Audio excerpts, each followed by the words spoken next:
رب العالمين والعاقبة للمتقين والصلاة والسلام على سيد الأنبياء والمرسلين وعلى آله وأصحابه أجمعين أما بعد. معزز سامعین کرام، آج آپ حضرات کے سامنے نبی اکرم صلی اللہ علیہ وسلم کی سنتوں کا ہمارے لیے ان پر عمل کرنا کتنا اہم اور ضروری ہے، اس کے بارے میں بتاؤں گا کہ اللہ رب العزت نے قرآن کریم کے اندر فرمایا ہے کہ لَقَدْ كَانَ لَكُمْ فِي رَسُولِ اللَّهِ أُسْوَةٌ حَسَنَةٌ، کہ تمہارے لیے، تمام انسانیت کے لیے، دنیا میں ہر انسان کے لیے جو ماڈل اور نمونہ ہے وہ جناب نبی اکرم صلی اللہ علیہ وسلم ہے. کہ آج کے زمانے میں ہر انسان چاہتا ہے کہ وہ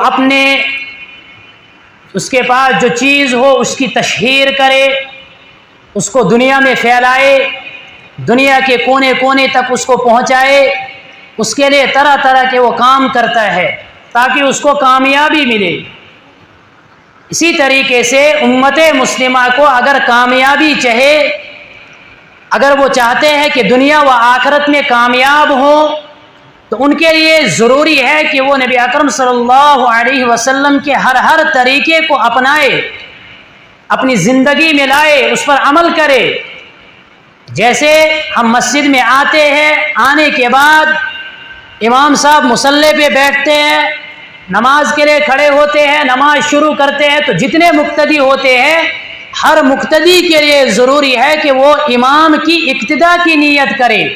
امام کی اقتداء کے بغیر اس کی نماز درست نہیں ہوگی. جب تک نہ وہ یہ نیت کرے کہ میں اس امام کے پیچھے نماز پڑھ رہا ہوں، تب تک اس کی نماز درست نہیں ہوگی. اسی طریقے سے دنیا کے اندر ہر انسان کسی کی اتباع اگر کرتا ہے تو اس کا تقاضا یہ ہے، محبت کا تقاضا یہ ہے کہ ان المحب لمن يحب مطیع، کہ جو شخص جس سے محبت کرتا ہے تو اس کا تقاضا یہ ہے کہ وہ اس کی اتباع کرتا ہے. جیسے دنیا کے اندر دنیا کا دستور ہے کہ اگر کوئی عورت، اس کا شادی کا موقع آئے تو وہ شادی کے موقع پر اپنے جسم کو سر سے لے کر پاؤں تک سجاتی ہے،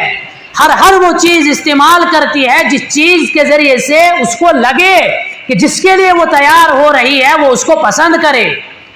وہ عورت سر سے لے کر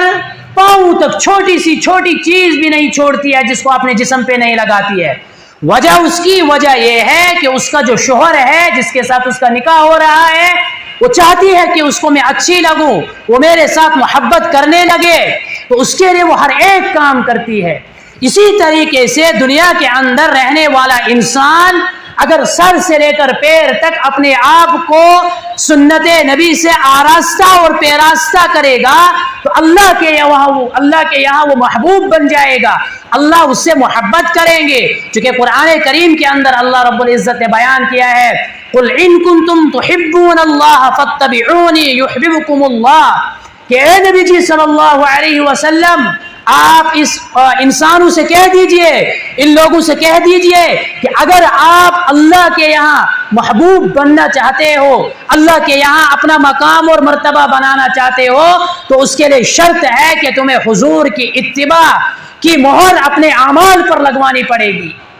جس طریقے سے دنیا کے اندر مارکیٹ میں کوئی بھی چیز گورنمنٹ کی مہر کے بغیر قابل قبول نہیں ہے، جب تک نہ اس پر مہر ہوگی تب جا کے اس کی قیمت اعلیٰ ہوگی، اچھی ہوگی. اگر بغیر مہر کے کوئی چیز مارکیٹ میں آئے گی تو وہ سستے داموں میں بکتی ہے، اس کی کوئی اہمیت اور وقعت نہیں ہوتی ہے، اس کی کوئی حیثیت نہیں ہوتی ہے. ٹھیک اسی طریقے سے جب تک نہ انسان کے اعمال پر نبی اکرم صلی اللہ علیہ وسلم کی سنت کی مہر ہوگی تب تک وہ عمل قابل قبول نہیں ہے. گویا کہ انسان کو اگر اپنا عمل اللہ کے یہاں قابل قبول بنانا ہے، وہ عمل قبول کروانا ہے، تو اس عمل پر اس کو سنت کی مہر لگوانی پڑے گی، تب جا کے وہ اس کا عمل قبول ہوگا. جیسے دنیا کا دستور ہے،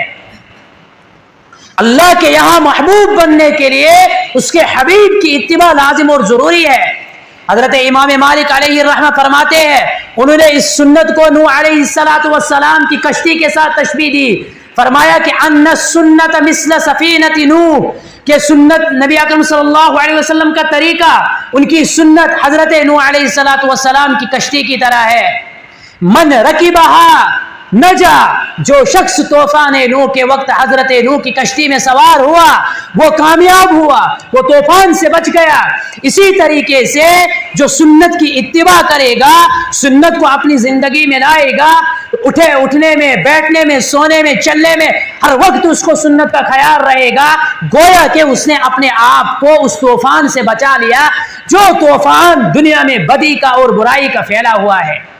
پھر امام مالک علیہ الرحمہ نے فرمایا ومن تخلى عنها، جو شخص اس وقت اس طوفان میں اس کشتی سے پیچھے رہا، گری کا، وہ اس طوفان میں غرق ہو گیا۔ ٹھیک اسی طریقے سے دنیا کے اندر جتنے بھی ایمان والے ہیں، جب تک نہ وہ نبی اکرم صلی اللہ علیہ وسلم کی سنت کی اتباع کریں گے تب تک وہ اس دنیا کے طوفان سے نہیں بچیں گے۔ وہ ہر موڑ پر، ہر جگہ پریشان ہوں گے، اس لیے کہ انہوں نے رسومات کو، انہوں نے دوسرے خرافات کو، انہوں نے بدعات کو انجام دیا ہوگا، انہوں نے ان کی پیروی کی ہوگی، جس کی وجہ سے ان کی زندگی پریشان ہی پریشان ہوگی۔ زندگی کے ہر موڑ پر ان کو پریشانی کا سامنا کرنا پڑے گا۔ وجہ اس کی یہی ہوگی کہ انہوں نے سنت کو چھوڑ کر دنیا کی ان تمام تر برائیوں کو سینے سے لگایا جن کی ممانعت اللہ رب العزت نے کی تھی۔ حضرت نبی اکرم صلی اللہ علیہ وسلم نے فرمایا من حفظ سنتی اکرمہم اللہ باربع خصال، جو شخص میری سنت کی اتباع کرے گا، اس کی حفاظت کرے گا، اس کو اپنی زندگی میں لائے گا، اللہ رب